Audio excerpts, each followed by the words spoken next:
Adolf Hitler, ancien soldat de la Première Guerre mondiale, fonde en 1920 le Parti national-socialiste ou Parti nazi. Dans un premier temps marginal, il gagne en puissance en Allemagne, jusqu'à représenter 40% des députés aux élections législatives de 1933, à la suite de quoi Hitler est nommé chancelier. Dans le contexte très tendu provoqué par les nazis à travers le pays, il reçoit les pleins pouvoirs du Parlement en mars 1933. Dès lors, le parti nazi devient le seul autorisé et démarre alors la traque des opposants politiques déportés dans les premiers camps de concentration. En parallèle, la politique antisémite défendue par Hitler se met en place graduellement. Brimades, incitation au boycott des magasins juifs, puis à partir de 1938, loi de ségrégation anti-juive et arianisation des biens, c'est-à-dire la spoliation. De plus en plus de juifs quittent l'Allemagne pour se réfugier dans les pays voisins, comme la France.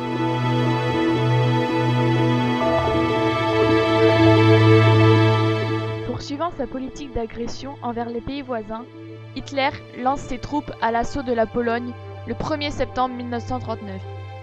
Le Royaume-Uni et la France, cette fois décidés à soutenir leur allié, déclarent la guerre à l'Allemagne. Mais les revers militaires se multiplient. Les victoires allemandes se succèdent sur tous les fronts, jusqu'en 1942, permettant à Hitler d'imposer sa loi sur presque tout le continent européen.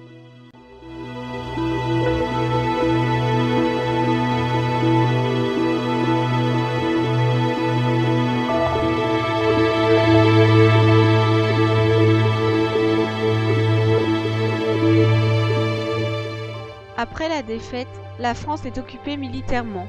Les députés du Parlement donnent les pleins pouvoirs à un vieux général de la Première Guerre mondiale, le maréchal Pétain, proche des milieux d'extrême droite, qui installe son gouvernement dans la ville de Vichy.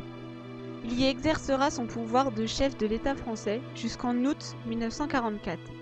Il choisit de mettre en place une politique de collaboration avec l'Allemagne, dont la France occupée devient donc le nouvel allié.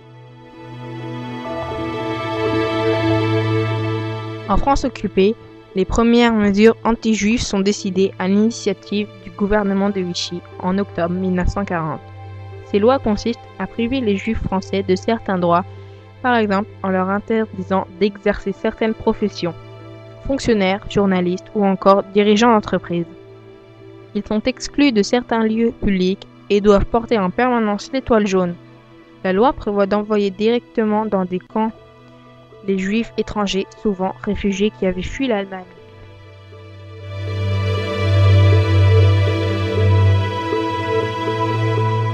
Jusque-là violente mais encore limitée à la mise à l'écart de la société, la politique anti-juive des nazis prend un tournant radical à partir de 1941.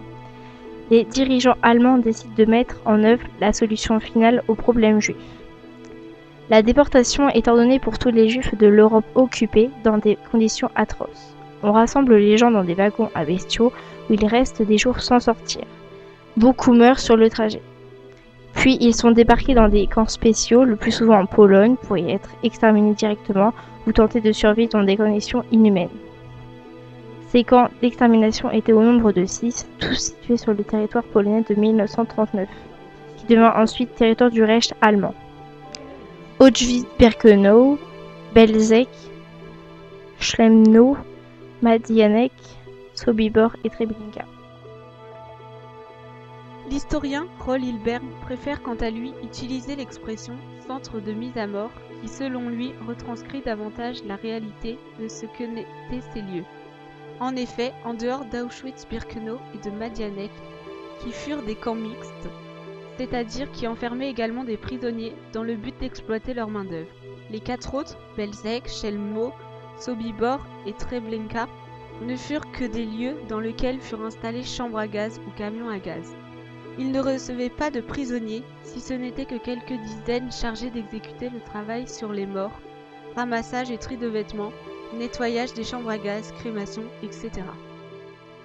Ainsi, on ne peut véritablement parler de camp car les déportés n'y séjournaient pas, ils étaient immédiatement gazés à leur arrivée. Le mot Shoah, en hébreu, catastrophe, est le nom donné à cette extermination en masse des Juifs d'Europe. Il n'est pas possible d'établir un bilan détaillé, mais on estime le nombre de victimes entre 5 et 6 millions. Pour la France, le décompte est plus fiable grâce aux listes de déportation laissées dans les archives.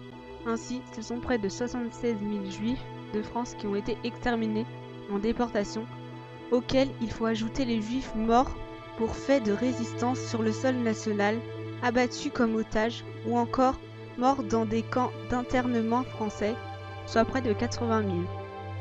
Le Troisième Reich a aussi exterminé ses opposants politiques, résistants, les populations tsigènes ou encore les homosexuels et les malades mentaux.